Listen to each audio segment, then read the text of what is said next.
बच्चों, एक बार फिर से आप सभी का स्वागत है गॉस लॉ की सीरीज में, जिसमें आज हम लोग पढ़ेंगे गॉस थ्योरम के एप्लीकेशन का चौथा पार्ट। और उसमें देखेंगे कि एक कंडक्टिंग स्फीयर यानी एक कंडक्टर स्फीयर है, उसको चार्ज दिया गया है और उसके चार्ज के कारण उस स्फीयर के बाहर एक पॉइंट पर, सरफेस पर और अंदर इलेक्ट्रिक फील्ड और पोटेंशियल की वैल्यू क्या होगी।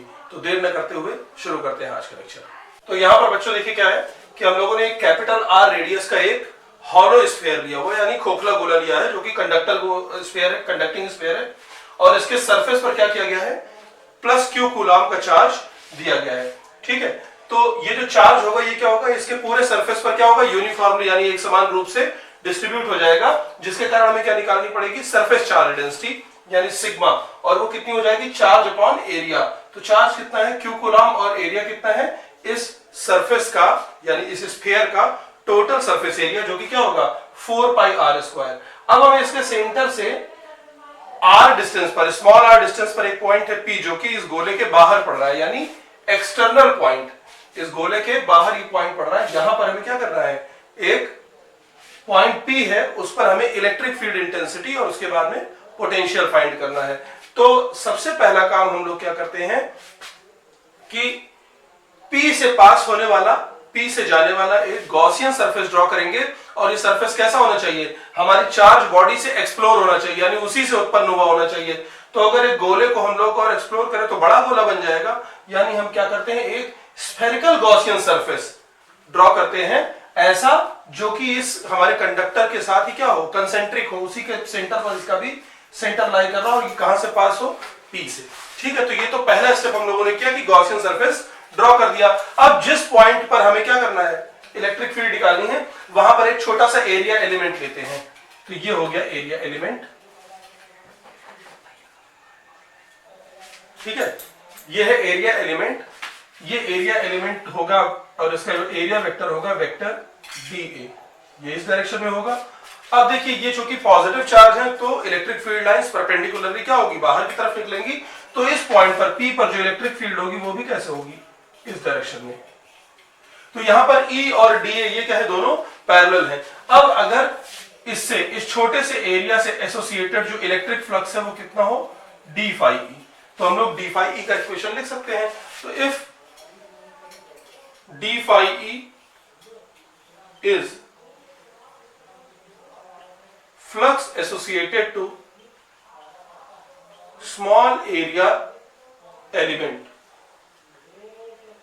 dA, then हम लोग क्या लिख सकते हैं कि d phi E is equal to E dot dA, या ये हो जाएगा A dot B, क्या होता है, AB cos थीटा, यानी ये फिर से वही चीजें पुरानी वाली E dA cos 0, या ये कितना हो जाएगा E इंटू DA सिंपली, यानी E का मैग्नीट्यूड गुणे DA का मैग्नीट्यूड। E का मैग्नीट्यूड हमें फाइंड करना है।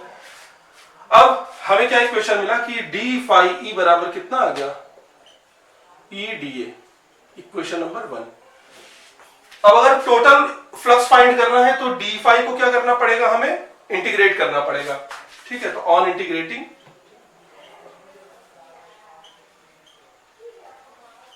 इसको इंटीग्रेट कीजिए तो ये आ जाएगा d फाई E किस में कन्वर्ट हो जाएगा, फाई E बराबर क्या हो जाएगा, close integral d phi E। और यहां पर E अननोन है, dA ही हमें पता है, तो E बाहर आ जाएगा और ये हो जाएगा क्लोज इंटीग्रल dA। तो क्लोज इंटीग्रल dA का क्या मतलब हुआ कि dA जैसे जितने भी छोटे छोटे एरिया एलिमेंट हैं इस गॉसियन सरफेस पर, उन सबको ऐड करें। तो अगर इसके इस किसी सरफेस के ऊपर के सारे एरिया एलिमेंट्स को ऐड कर दिया जाए तो वो क्या होगा, सरफेस का टोटल एरिया आएगा, है ना।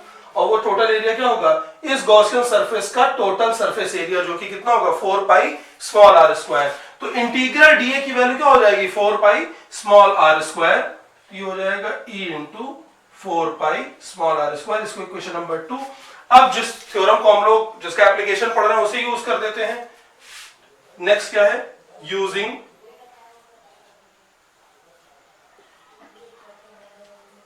Gauss theorem.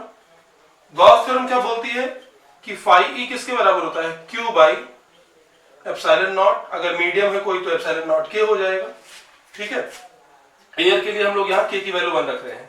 तो इक्वेशन नंबर 3, अब 2 और 3 से फाई ई की ये वैल्यू फाई ई की इस वैल्यू के बराबर होगी। तो इसको मैं ये वाला पोर्शन मिटा दे रहा हूं, आप लोग इसको वीडियो को पॉज करके नोट कर लीजिएगा। तो यहां से दोनों वैल्यूज को हम लोग क्या करेंगे, एक दूसरे के बराबर रखेंगे। तो from equation 2 and 3, from equation 2 and 3, इससे क्या हो जाएगा देखिए, E into 4 pi r square is equal to q by epsilon not, या E बराबर हो जाएगा 1 by 4 pi epsilon not q by r square. ठीक है, इतने न्यूटन पर कूलम या वोल्ट पर मीटर या वेबर पर मीटर स्क्वायर। ये हो गया हमारे क्वेश्चन नंबर 4। अब ध्यान से देखो, आपने कूलॉम्स लॉ में पढ़ा हुआ पॉइंट चार्ज के कारण इस इतने बड़े कांस्टेंट को हम लोग स्मॉल के लिखते हैं, यानी ये जो इक्वेशन आया, ध्यान से देखो बच्चों कैसे आया, E इज इक्वल टू के क्यू बाई आर स्क्वायर, ये आया ना। तो यहां से एक एनालॉजी हमें समझ में आएगी, यहां से एक कॉन्सेप्ट आएगा कि अगर पॉइंट चार्ज हमारा क्यू है जो कि यहां रखा होता, उससे स्मॉल आर डिस्टेंस पर इलेक्ट्रिक फील्ड कितनी आती है, यही तो आती के क्यू बाई आर स्क्वायर। अब क्या है, एक ऐसा स्फीयर है, कंडक्टिंग स्फीयर, जिसका सेंटर तो O है, लेकिन उस O के चारों ओर कुछ दूरी पर स्मॉल आर हो गया, कैपिटल आर हो गया, या मान लीजिए ये x डिस्टेंस होती, या ये x1 डिस्टेंस होती, कोई भी डिस्टेंस होती, यानी ये जो हमारा कंडक्टिंग स्फीयर है ये किसी भी साइज का हो सकता है, ये किसी भी साइज का हो सकता है, बशर्ते कि जिस पॉइंट पर हम लोग इलेक्ट्रिक फील्ड निकाल रहे हैं वो इसके बाहर पड़ना चाहिए। तो ये पूरा का पूरा ये जो चार्ज स्फीयर है ये कैसे बिहेव कर रहा है, ये इस तरह से बिहेव कर रहा है कि सारा का सारा चार्ज इसके सरफेस पर ना कंसंट्रेट होकर के कहां पर है, इसके सेंटर पे कंसंट्रेट है। इसको ग्राफिकली भी हम लोग दिखा सकते हैं। ये तो हो गया मैथमेटिकली इक्वेशन के थ्रू, क्योंकि दोनों इक्वेशन अगर एक ही चीज को बता रहे हैं तो इसका मतलब कि हम इस स्फीयर के सरफेस पे रखे हुए चार्ज को अपने यूज के अनुसार, अपनी आवश्यकता के अनुसार, किसी सवाल में अगर आवश्यकता पड़े तो हम इसको इसके सेंटर पर कंसंट्रेटेड मान सकते हैं। और यही इलेक्ट्रिक फील्ड लाइंस का कॉन्सेप्ट भी दिखाएगा। भाई इससे इलेक्ट्रिक फील्ड लाइंस कहां जाएंगी, ऐसे बाहर निकलेगी, ऐसे बाहर निकलेगी, ऐसे ऐसे इस तरीके से। तो इनको अगर पीछे की तरफ खींचा जाए तो ये सारी की सारी कहां से निकलती हुई लगेंगी, कि ये सारी की सारी इलेक्ट्रिक फील्ड लाइंस कहां से निकल रही हैं, इस स्फीयर के सेंटर से बाहर आ रही हैं, है ना। इनको अगर पीछे की तरफ खींचा जाए तो ये सारी की सारी कहां मिलेंगी, सेंटर पर। यानी यहां पर भी वही अप्रोक्सीमेशन ले सकते हैं कि जब हमें आवश्यकता पड़ेगी तो हम क्या करेंगे, इसको मान लेंगे कि पूरा का पूरा चार्ज कहां पर कंसंट्रेटेड है, इस स्फीयर के सेंटर पर। तो ये सेंटर वाला जो कॉन्सेप्ट है ये बहुत इंपॉर्टेंट है। और यहां हम लोगों ने देखा कि ये जो E एक्सटर्नल आया, E external is inversely proportional to r square, यानी ये क्या करता है, it follows inverse square law, वर्ग व्युत्क्रम के नियम का पालन कर रहा है। यानी जैसे जैसे हम इसके सरफेस से आगे जाएंगे पैराबोलिकली इलेक्ट्रिक फील्ड क्या होगी, डिक्रीज होगी। ठीक है, अब देखते हैं कि इसके सरफेस पर क्या होगी वैल्यू। तो ये नीचे का पार्ट मैं रब कर रहा हूं। तो सरफेस के लिए क्या करेंगे, सरफेस पर स्मॉल आर किसके बराबर हो जाएगा, कैपिटल आर के बराबर हो जाएगा। तो ये पी पॉइंट अगर यहां से कहां आ जाएगा, इस जगह पर आ जाएगा। तो सेकंड है एट सरफेस, तो सरफेस पर स्मॉल आर किसके बराबर हो जाएगा, कैपिटल आर के बराबर। और इस इक्वेशन में जब आप ये वैल्यू रखेंगे तो देखो गोले के बाहर आर की जो स्मॉल आर की जो सबसे छोटी वैल्यू हो सकती है वो यही कैपिटल आर हो सकती है। आर मिनिमम किसके बराबर है, अब अगर आर को तुमने इससे छोटा किया तो तुम गोले के अंदर पहुंच जाओगे, है ना। आर अगर इससे छोटा होगा तो आप क्या हो जाएंगे, स्फीयर के अंदर आ जाएंगे, तब इंटरनल पॉइंट वाला हमारा फॉर्मूला लगेगा। तो यहां पर E एट सरफेस ये कितना हो जाएगा, के क्यू बाई कैपिटल आर। और अब अगर आप ध्यान से देखें तो ये क्या है, E की मैक्सिमम वैल्यू है पहली चीज, is equal to E max पहली चीज, और क्या है ये कांस्टेंट है पूरी वैल्यू, R भी कांस्टेंट, Q भी कांस्टेंट और K भी कांस्टेंट। तीसरा क्या है, at internal point, eight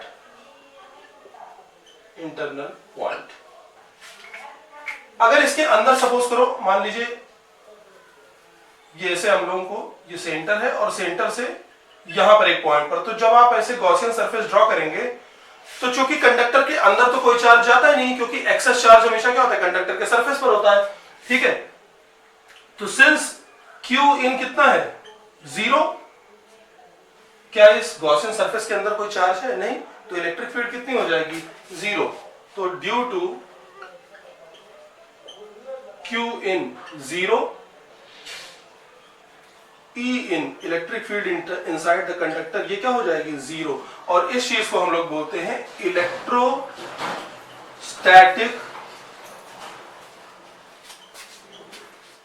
shielding. ये क्या है, इलेक्ट्रोस्टैटिक शील्डिंग। यानी कि अगर क्या है कि हम लोग किसी ऐसा कोई इंस्ट्रूमेंट है, कोई ऐसी डिवाइस है जो इलेक्ट्रिक फील्ड से बहुत सेंसिटिव है, खराब हो सकती है, तो उसको कहीं पर कैरी करने के लिए हम लोग क्या करते हैं कि एक कंडक्टर के बॉक्स में, यानी लोहे के या कॉपर प्लेटिनम के, मतलब जैसा आपके पास पैसा हो, ठीक है, उस तरीके के एक बॉक्स में हम लोग रख के ले चलते हैं। तो वो क्या करता है, एक क्लोज जब कंडक्टर होगा तो उसके अंदर इलेक्ट्रिक फील्ड क्या हो जाती है, 0। तो उसके अंदर रखी हुई डिवाइस पर इलेक्ट्रिक फील्ड का कोई असर नहीं पड़ेगा, ठीक है। तो इसलिए एक चार्ज कंडक्टर जो होता है उसके अंदर इलेक्ट्रिक फील्ड क्या होती है, 0। और ये घटना क्या कहलाती है, इलेक्ट्रोस्टैटिक शील्डिंग, यानी इलेक्ट्रिक फील्ड से वो शील्ड हो गया है वो एरिया, उस रीजन में इलेक्ट्रिक फील्ड अब एंटर नहीं कर पाएगी। तो ये तो थी इलेक्ट्रिक फील्ड। अब देखते हैं इसके बाहर यानी एक्सटर्नल पॉइंट पर, सरफेस पर और अंदर पोटेंशियल की वैल्यू क्या होती है। उससे पहले हम लोग खींचेंगे ग्राफ, देखते हैं इलेक्ट्रिक फील्ड का पोजीशन के साथ वेरिएशन।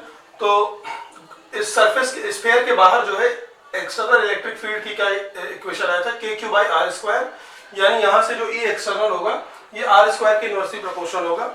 इसका मतलब जैसे जैसे R बढ़ेगा E पैराबोलिकली क्या होगा, डिक्रीज होगा। और सरफेस पर क्या वैल्यू आई थी, KQ/R। देखो R की जो मिनिमम वैल्यू है वो क्या है, R। आप देखिए R की वैल्यू मैक्सिमम तो इनफाइनाइट हो सकती है, मिनिमम क्या हो सकती है, R। जब R इससे छोटा होगा तो आप गोले के अंदर पहुंच जाएंगे और वहां इलेक्ट्रिक फील्ड क्या हो जाएगी, 0। और E इन क्या है, 0। तो इसमें अगर हम लोग R की वैल्यू इनफाइनाइट रखें तो E 0 हो जाएगा, है ना। और R की वैल्यू जो सबसे छोटी वैल्यू जो हम रख सकते हैं वो है ये R। तो R की मिनिमम वैल्यू पर इलेक्ट्रिक फील्ड क्या हो जाएगी, मैक्सिमम, यानी जो E सरफेस है यही क्या है, E मैक्सिमम। तो मैक्सिमम वैल्यू क्या होगी, इलेक्ट्रिक फील्ड की मैक्सिमम वैल्यू कहां पर होगी, सरफेस पर। तो y एक्सिस पर हम लोगों ने E को लिया और मान लिया कि ये वैल्यू क्या है, E मैक्स, यानी यहां पर E मैक्सिमम आएगा और इधर यहां पर मैक्सिमम आएगा। तो अब देखिए जब R की वैल्यू R+R से छोटी होगी या -R से छोटी होगी तो आप इस गोले के अंदर है और वहां पर इलेक्ट्रिक फील्ड क्या है, 0। तो यहां से यहां तक इलेक्ट्रिक फील्ड का ग्राफ क्या आएगा, ये x एक्सिस जो कि 0 है, ठीक। इसके बाद जैसे ही हम सरफेस पर पहुंचते हैं इलेक्ट्रिक फील्ड मैक्सिमम हो जाती है। सरफेस पर पहुंचते ही इलेक्ट्रिक फील्ड क्या हो गई, मैक्सिमम।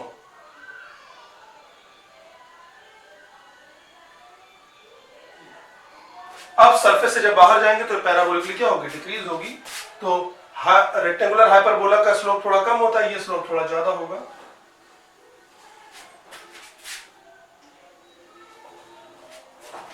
यहां पर ये हो जाएगा E external is inversely proportional to R²।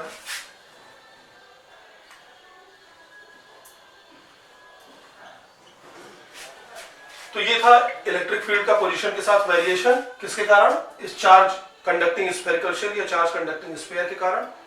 अब देखते हैं कि पोटेंशियल की क्या वैल्यू होगी। तो आगे देखते हैं कि इससे पोटेंशियल की वैल्यू क्या होगी। तो V एक्सटर्नल यानी बाहर पोटेंशियल क्या होगा, integral E external dot dr, है ना।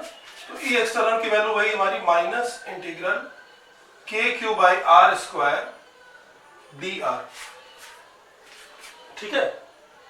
ये कहां से कहां तक होगा, बाहरी पॉइंट कहां है, R से लेके इनफाइनाइट तक। तो जनरल इक्वेशन हम लोग निकालते हैं तो हो जाएगा -KQ integral -1/r² dr, sorry 1/r²dr, और इसका इंटीग्रेशन कितना आएगा -1/r, कितना आएगा -1/r। तो v एक्सटर्नल जो हो जाएगा ये हो जाएगा -kq इंटू -1/r, यानी ये फाइनली हो जाएगा v एक्सटर्नल kq/r, यानी k की वैल्यू अगर हम लोग रख दें 1/4πε0, तो कितना हो जाएगा v एक्सटर्नल 1/4πε0 q/r। सेम वैसे ही इतने वोल्ट, इक्वेशन नंबर जो भी बने हमारा 6 शायद बनेगा, ठीक है, इतने वोल्ट, सॉरी इक्वेशन नंबर 4 बनेगा, 4 बनेगा इक्वेशन नंबर, या हो सकता है 5 बने, 5वां बनेगा, ठीक है। तो ये वही वैल्यू तो आई है के मतलब q चार्ज से r दूरी पर, यानी ये पॉइंट चार्ज वाला ही तो एक्सप्रेशन है। इसका मतलब कि वोल्टेज का एक्सप्रेशन भी ये बता रहा है कि हम स्फीयर के सरफेस पर दिए गए चार्ज को उसके सेंटर पे कंसंट्रेट मान सकते हैं, ठीक है। अब देखिए सरफेस पर, तो यहां से देखो क्या हो जाएगा, v is inversely proportional to r², यानी ये क्या बनेगा, रेक्टेंगुलर हाइपरबोला, यानी समकोणिक अतिपरवलय, ठीक है। v सरफेस देख लीजिए, तो इस r की वैल्यू क्या हो जाएगी, कैपिटल R, kq/R, और यही v मैक्स हो जाएगा, क्योंकि r की जो सबसे छोटी वैल्यू होगी वो क्या होगी, capital R, v max, equation number 6, ठीक। ये हो गया एट सरफेस। अब देखना है हमें इंटरनल पॉइंट पर, तो एट इंटरनल पॉइंट,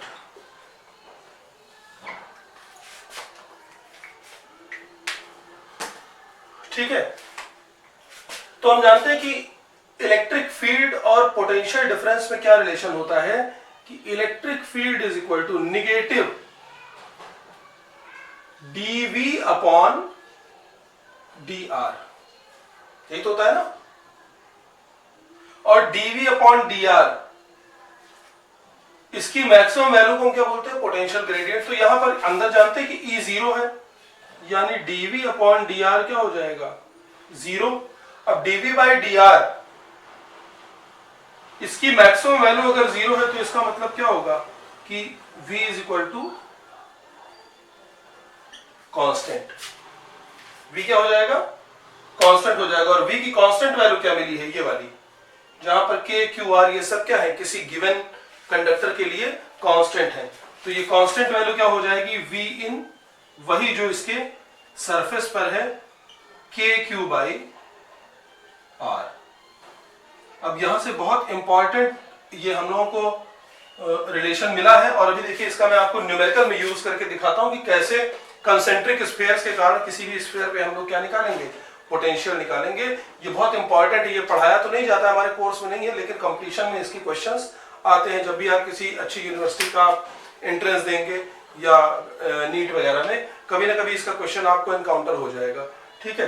तो इसका हम लोग क्या करते हैं, एक ग्राफ खींचते हैं, फिर मैं आपको इसका न्यूमेरिकल्स में इंटरप्रिटेशन बताता हूं। तो देखो बच्चों, देखते हैं हम लोग पोटेंशियल का, इसके साथ वेरिएशन। तो ये मान लीजिए ये वैल्यू है v मैक्स,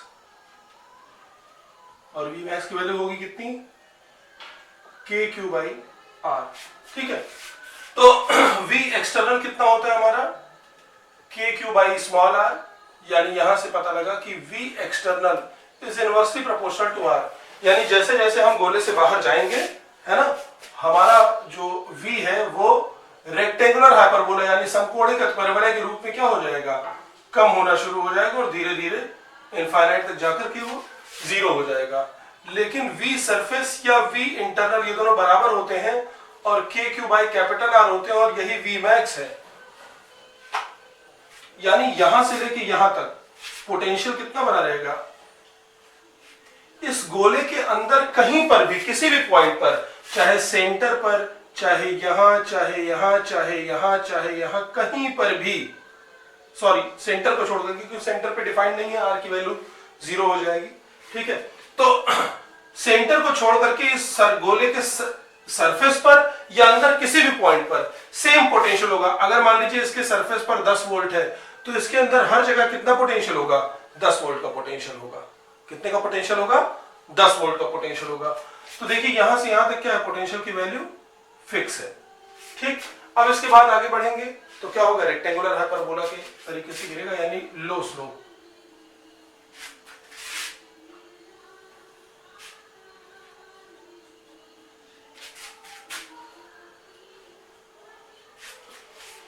ठीक है, तो ये था इसका पोटेंशियल का ग्राफ। अब आपको दिखाता हूं मैं, इसको आप ग्राफ बना लीजिए। अब मैं आपको दिखाता हूं कि जो कंसेंट्रिक स्फीयर पर कैसे हम लोग पोटेंशियल फाइंड करते हैं। ठीक है, तो इस तरह के सवाल हमें दिए रहते हैं, कई बार आपकी बुक्स में भी होंगे और एग्जाम्स में भी पूछे जाते हैं। कई सारे स्फीयर दिए रहेंगे आपको और उनसे पूछा जाएगा कि बताइए कि इसमें से हर स्फीयर पे कितना कितना पोटेंशियल है किसी एक स्फीयर पे। तो पहले मैं दो को लेके चलता हूं ना, पहले हम लोग दो को लेके चलेंगे, या सिंगल स्फीयर, सिंगल से शुरू करते हैं, फिर दो, फिर तीन, इस तरीके से। थोड़ा सा 5 मिनट लगेगा हमें, लेकिन ठीक है, धीरे धीरे करके सही आएगा। एक ये क्या है हमारा चार्ज, ठीक है, सॉरी एक ये स्फीयर है, इसके सरफेस पर हम लोगों ने कितने का चार्ज दिया हुआ है, 4e का चार्ज, और इसकी रेडियस क्या है, a। कितना है, a। तो हमें पता करना है कि इस पॉइंट P, जिसकी यहां से डिस्टेंस है a, पॉइंट Q यहां पर, और ये पॉइंट R जहां पर ये क्या है, a/2। तो अब आपको बताना है कि Vp क्या होगा, Vq क्या होगा और Vr क्या होगा, है ना। तो Vp क्या मिलेगा, एक्सटर्नल पॉइंट से मिलेगा। P क्या है, एक्सटर्नल पॉइंट है ना, तो यहां पर क्या हो जाएगा, KQ/r, यानी K हो गया, Q हो गया 4e, पॉजिटिव है, और R की वैल्यू क्या है यहां से, 2a, तो ये हो जाएगा 2ke/a वोल्ट। ये आ गया आंसर, है ना। Q पर तो सरफेस का पॉइंट है, यानी KQ/R, तो ये हो जाएगा K 4e/a, यानी हो जाएगा 4ke/a वोल्ट। अब ये जो R है ये क्या है, इंटरनल पॉइंट है, VR इज इंटरनल पॉइंट। तो अंदर क्या हो जाएगा, ये R की वैल्यू आप चेंज मत करिए, क्योंकि सरफेस, जो वैल्यू सरफेस पर होगी वही अंदर, सेंटर को छोड़ के वही अंदर हर जगह होगी। ठीक है ना, अंदर वही वैल्यू हर जगह पर होगी। तो अंदर भी क्या वैल्यू हो जाएगी, VR, ये भी हो जाएगी किसके बराबर, VQ के बराबर, और ये हो जाएगी हमारी 4ke/a। तो ये मिसकंसेप्शन ना आने दीजिएगा कि यहां पर हम लोग a/2 रख दें, ये मिसकंसेप्शन नहीं आना चाहिए कि हम लोग इसकी जगह, तो जो वैल्यू इसके सरफेस पर आई है वही अंदर हर पॉइंट पर होगी। ये मैथमेटिकली हम लोग प्रूफ कर चुके हैं। तो ये था पहला सवाल जिसमें हम लोगों ने एक स्फीयर लिया। ठीक है, अब हम लोग लेते हैं दो स्फीयर। तो ये फर्स्ट था, अब लेते हैं सेकंड, यानी यही कंडीशन है। ठीक है, तो बाहर वाला तो इजी है। अब हम लोग इसके अंदर एक और गोला ले लेते हैं और उस पर रख देते हैं 2e का चार्ज, नेगेटिव 2e रख देते हैं। कितना रख देते हैं, -2e। ठीक है, थोड़ा सा इसको चेंज करूंगा, देखिए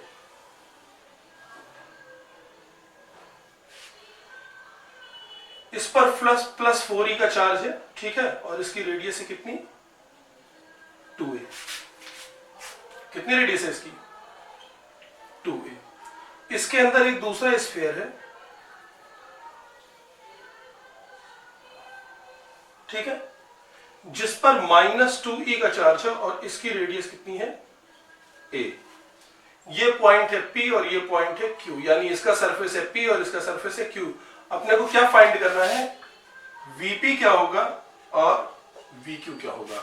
अब यहां पर सिनेरियो थोड़ा सा चेंज होगा, यानी यहां पर क्या होगा, हमें अपने दिमाग का थोड़ा सा इस्तेमाल करना पड़ेगा। तो देखते हैं कि Vp कैसे निकालेंगे। ठीक है, इस क्वेश्चन का बेटा जो थॉट प्रोसेस है उसको समझो।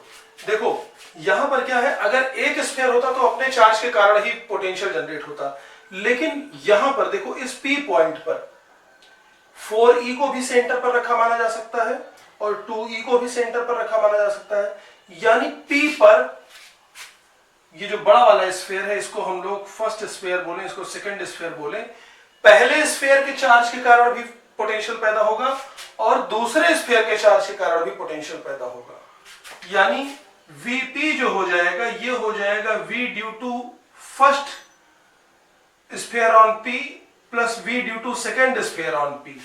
यानी पहले स्फीयर के चार्ज के कारण P पर पैदा होने वाला पोटेंशियल प्लस दूसरे स्फीयर के चार्ज के कारण P पर पैदा होने वाला पोटेंशियल। अब बस ये ध्यान रखना है कि P इन स्फीयर्स के लिए कहां पर पड़ेगा। जैसे पहले स्फीयर के लिए तो ये सरफेस पर पड़ा, दूसरे स्फीयर के लिए ये इसके सरफेस से बाहर का एक्सटर्नल पॉइंट है। ठीक है, तो Vp बेटा क्या हो जाएगा, ध्यान से देखो।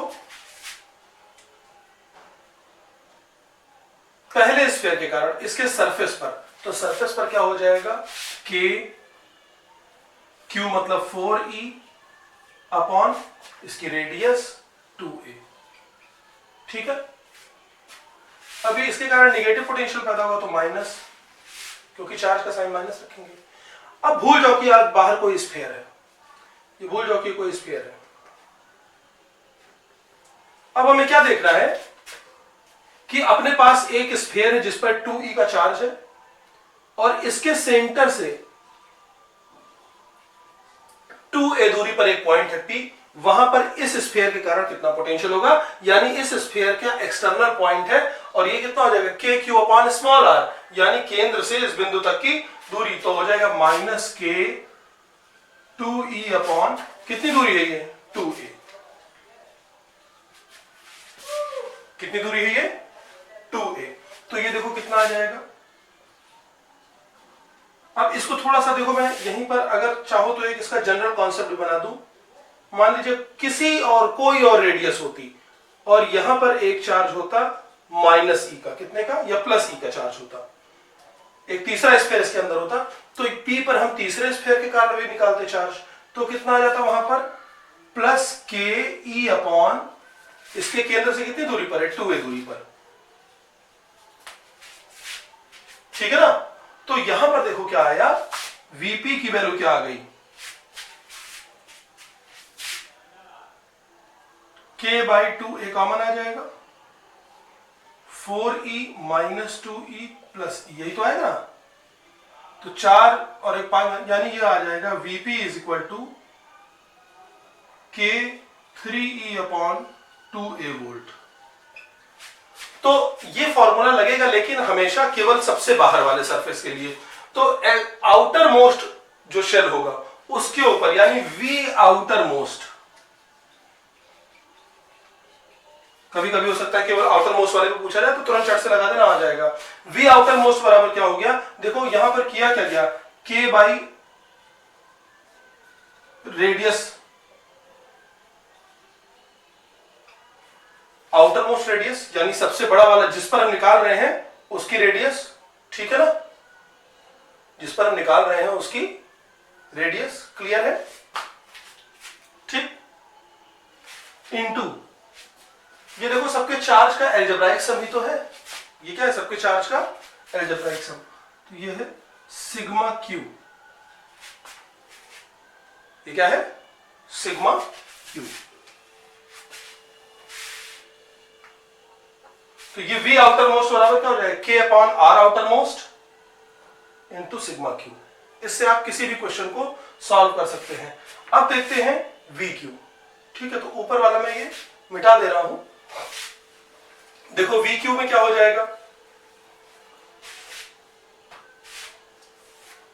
अब अगर देखो हम लोग इस तीसरे वाले को भी लेकर के चले, थर्ड वाले को लेकर चले जिसकी रेडियस है, सपोज कर लीजिए a/2 है ना, रेडियस कितनी है a/2 और इस पर चार्ज है प्लस e, तो देखो इस और इस स्फीयर के लिए ये जो Q हो जाएगा ये आउटर मोस्ट स्फीयर है ना, ये क्या है, Q आउटर मोस्ट स्फीयर है और ये P के अंदर रखा हुआ है, तो V एट Q जो निकलेगा ये क्या हो जाएगा, 1 के कारण Q पर चार्ज, Q पर पोटेंशियल, प्लस 2 के कारण Q पर पोटेंशियल, प्लस 3 के कारण Q पर पोटेंशियल। तो ये दोनों टर्म किसमें आ जाएंगे, आउटर मोस्ट वाले में आ जाएंगे, पता है, क्योंकि इसके जैसे इस गोले के अंदर वाला ये था पूरा, वैसे इस गोले के अंदर चाहे जितने गोले हो हम आउटर मोस्ट वाले का फॉर्मूला लगा सकते हैं। तो अगर अब ध्यान से देखिए कि ये क्यू पॉइंट इस बड़े वाले स्फीयर के कहां पड़ रहा है, अंदर पड़ रहा है। ये क्यूब जो बड़ा वाला स्फीयर है 2a रेडियस का, इसके अंदर क्या पड़ रहा है, क्यू वाला पॉइंट पड़ रहा है ना। तो क्यू पर वही पोटेंशियल होगा जो इसके सरफेस पर होगा, क्यू पर वही पोटेंशियल होगा जो इसके सरफेस पर होगा। तो ये आ जाएगा v सरफेस यानी k 4e/2a प्लस, अब देखो ये और इसके नीचे वाले गोले के लिए हम आउटर मोस्ट वाला लगा दे रहे हैं, तो हो जाएगा k/a और टोटल चार्ज जोड़ देते हैं, तो इसका है -2e और इसका है +e। तो ये कितना आ जाएगा हमारा 2, तो ये आ गया हमारा 2ke/a प्लस -ke/a और ये आ जाएगा हमारा ke/a v एट q। ये आउटर मोस्ट वाले से आया है, और नहीं तो आप चाहिए तो इसको यहां पर रख लीजिए, तो ये भी तो आ जाएगा k2e/a माइनस ये इसके सरफेस पर और इसके सेंटर से a दूरी पर ke/a आ जाएगा। तो ये जो फॉर्मूला है ये इन्हीं फॉर्मूले का क्या है, तोड़ है, मतलब उसी से इसका शॉर्टकट बनाया गया है। ठीक है, तो ये आ गया VQ। अब इस पर अगर आपको निकालना है, यहां पर जब इनर मोस्ट पर हम लोग निकालेंगे तो सबके क्या करेंगे, सरफेस सरफेस वाले जोड़ेंगे इनर मोस्ट पर, यानी V inner most. V inner most के लिए क्या करेंगे, VS1 plus VS2 plus VS3 सारे के सरफेस वाले पोटेंशियल। भाई ये वाला पहले वाले के भी अंदर है, तो इसके सरफेस पर जो पोटेंशियल होगा वो यहां पर होगा। ये जो पॉइंट है ये Q वाले यानी सेकंड वाले स्फीयर के भी अंदर है, तो जो यहां पर सरफेस पर पोटेंशियल होगा वही यहां पर पड़ेगा। फिर तीसरा ये अपने सरफेस पर खुद है, तो सबके सरफेस का पोटेंशियल क्या हो जाएगा, खुद हो जाएगा। तो V surface 1 V surface 2 V surface 3 सारे सरफेस वाले जोड़ दीजिए। थोड़ा सा पहली बार में ये कॉम्प्लिकेटेड लग सकता है, लेकिन है वह नहीं, बड़ा इजी है। एक दो क्वेश्चन लगाएंगे आप लोग तो अपने आप ही रहेगा। तो ये हो जाएगा k 4e/2a minus k 2e/a plus ke/a/2, तो ये 2 हो जाएगा, इससे ये कैंसिल हो जाएगा और ये आ जाएगा k 4e, इसको कैंसिल कर दिए तो ये आ जाएगा 2ke/a वोल्ट।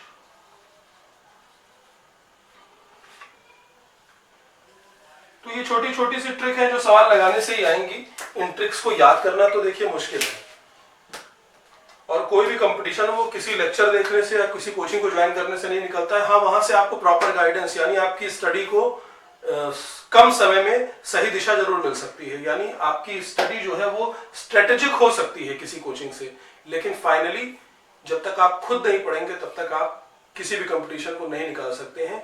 ये मैं नेगेटिव बात नहीं कर रहा हूँ, ये मैं सही बात बता रहा हूँ।